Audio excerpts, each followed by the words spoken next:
Now the concerns are changing. Again, there are so many concerns, but there's a return of the investment in autobiography, there's an investment in the ethical, there's an investment in the question of travel literature, book history, things like that. It's been there for a while. Now, I do not think that what I've been talking about so far addresses the question of method.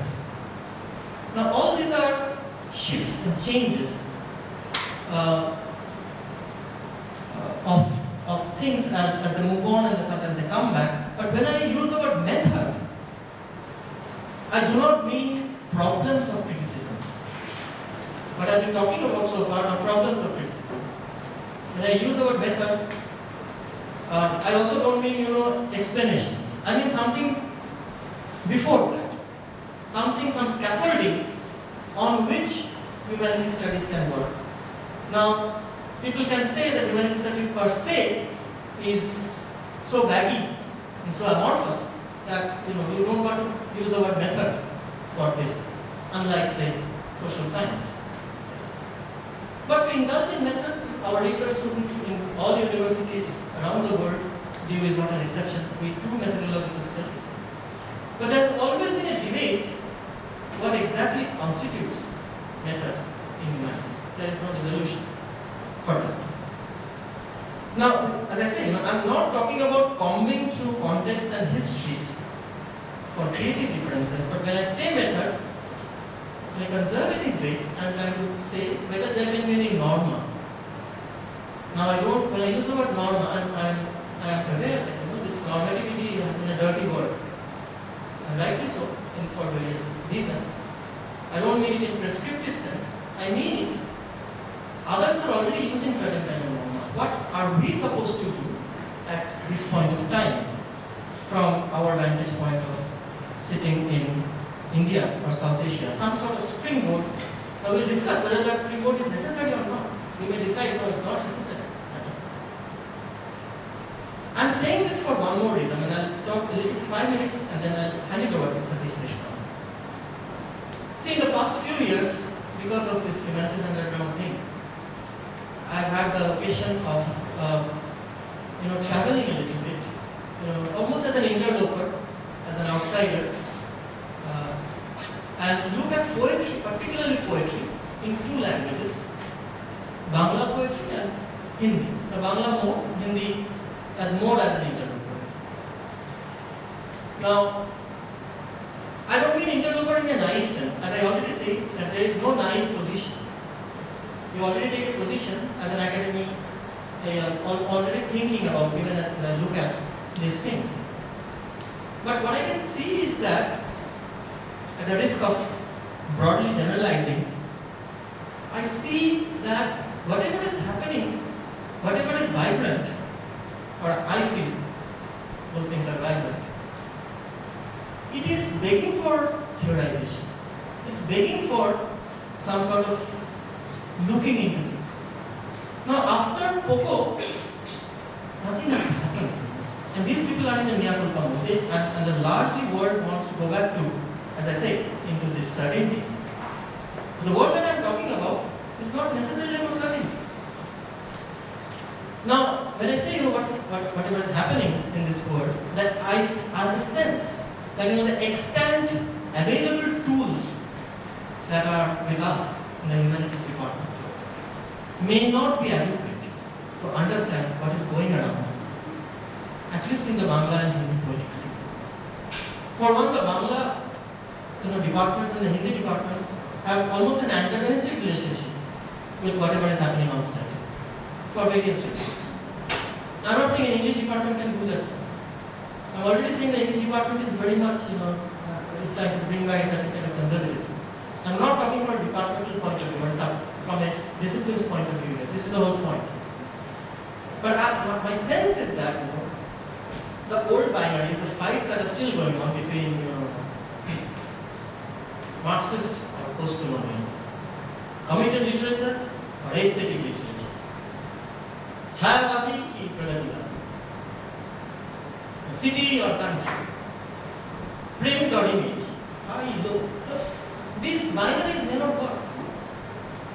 There has to be some other way by which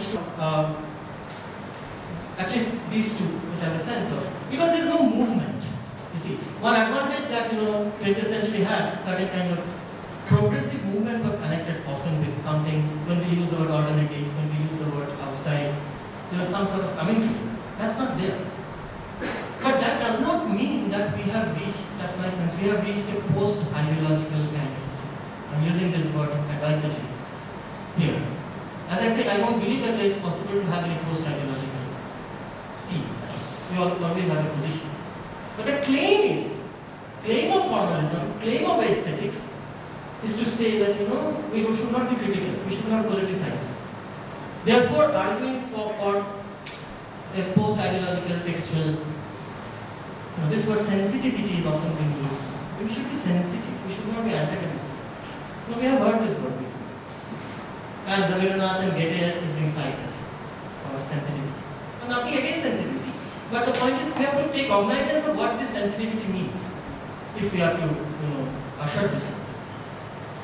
Now, I feel even this word that I am talking about, there is superlative poetry. Now, when I use the word superlative, I am already judging. I am not saying this is an academic. I am trying to find out how to read it. And I don't see that those tools are adequate. Forceful, uncanny, strange, sharp, meditative, and I used the word minimal in this book, which I am not happy with, to understand what is going on, all of us, around us in these two words that I know. There is a sense of, in the best of writings which I see now, there is a sense of anger and sadness with what the left has done to academia. It has not kept the promise that it has started, or the progressive movement, or the avant-garde, or whatever name you give. Therefore, this backlash is happening. And people are split in between. They don't want to embrace this kind of conservative things. They have this profound abhiman and sadness for what has happened. Therefore, they are either becoming lonely, or they are in small groups, or doing other things. And whenever I use the word politics, they don't want to talk to me. But they are writing superlative poetry, and I believe they are very political in a sense which is for us to understand what that politics is. But that politics cannot be understood in the tone or the words that are available to us. Now, before I end, I'll just, if you allow me, take 2 minutes and read a few lines, one Bangla, and then I just quickly translate it into English, and then a few lines in Hindi, and then translate it to foreign.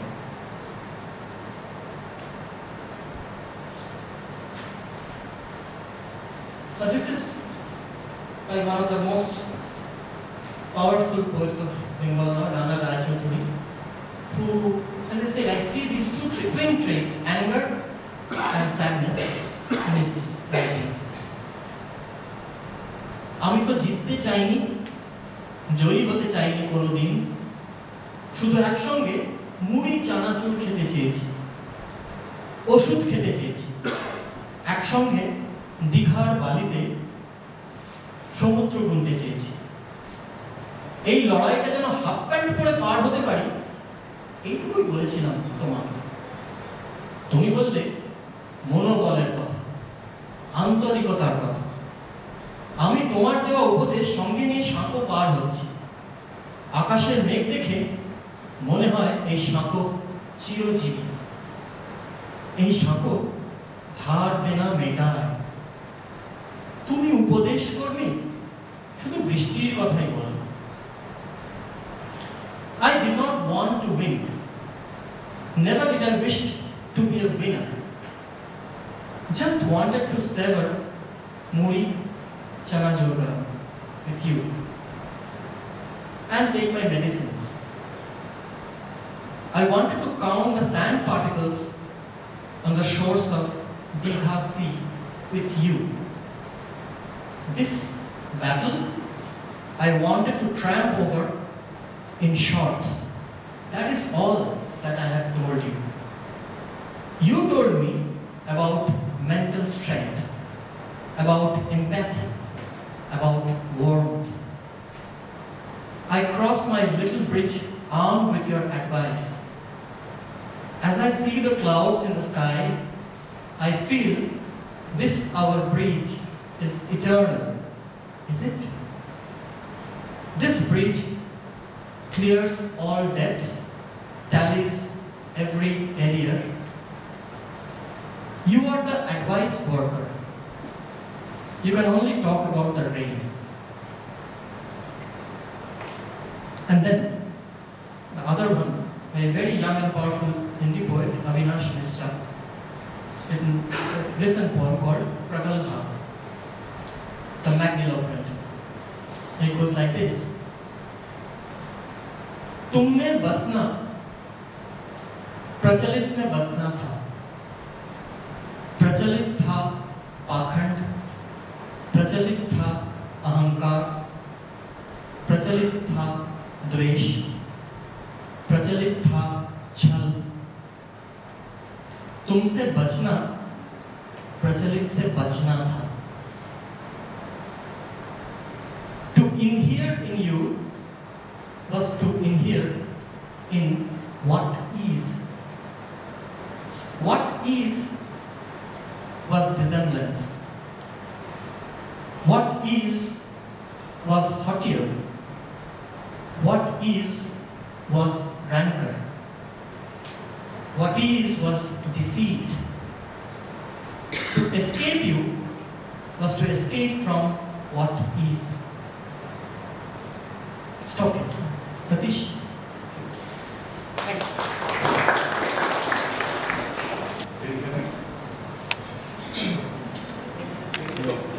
I was in another meeting across the city, so I had to get all the way back.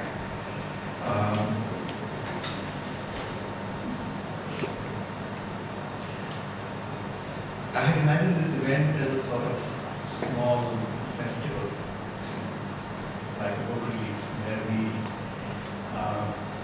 celebrate a small happy event, like the first epigraph that Prasanta has used in the introduction by Husserl. It says lots of small change, piece of small change that makes us happy in this context. I am in many ways actually. You still can't hear me? Okay. No, I was trying to make sense of why someone like me should be speaking at an event like this. And in trying to make sense of it, I thought of it as a kind of celebration, as a small celebration for these minor events that in a larger climate that is very, very bleak, gives us some excuse to celebrate. And in that sense, this collection is such an occasion for celebration.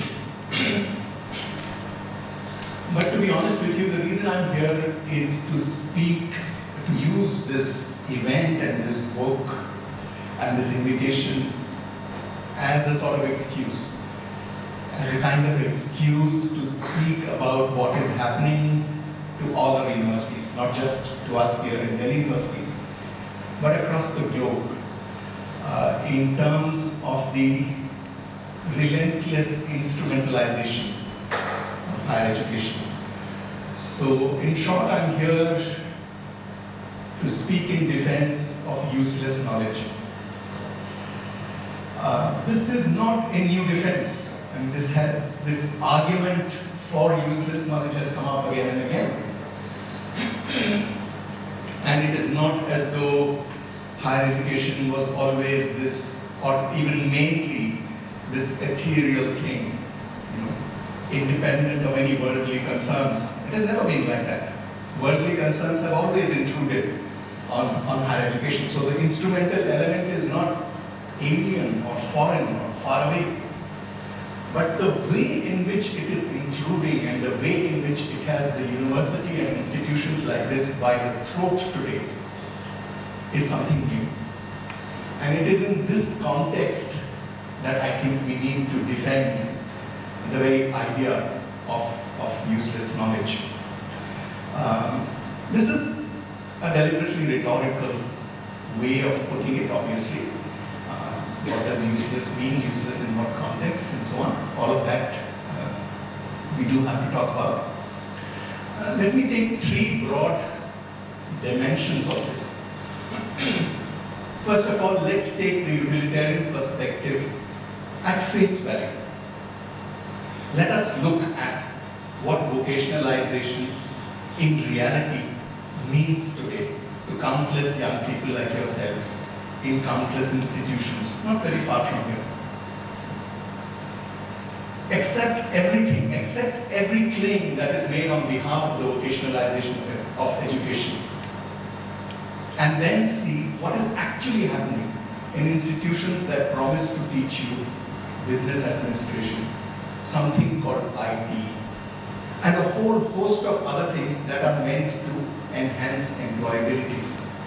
And in institution after institution, you find blatant, open fraud.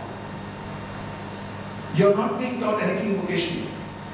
You're not actually being taught whatever it is that these institutions are supposed to teach you. So that what you're actually being promised is a label, is a piece of paper, is some kind of talisman. And this reminds me, since Prasanta has already been quoting Hindi poetry in many languages. As someone trained in economics, I always had this inferiority complex. So whenever poetry is quoted, I have this competitive urge to come back and say that not all economists are, or at least trained, those who are trained as economists originally. There is this one of my favorite lines from, which you can make a lot of, from the old classic, Srilal Shukla's Rag Darbari, who's talking about the NMEP. I don't know if many of you are aware of this acronym. It's an old-fashioned acronym, the National Malaria Eradication Program. And this is about a small village where, this is what, late 60s, where slogans against malaria have been printed on this village walls in English, where nobody around can read English. So he has the local village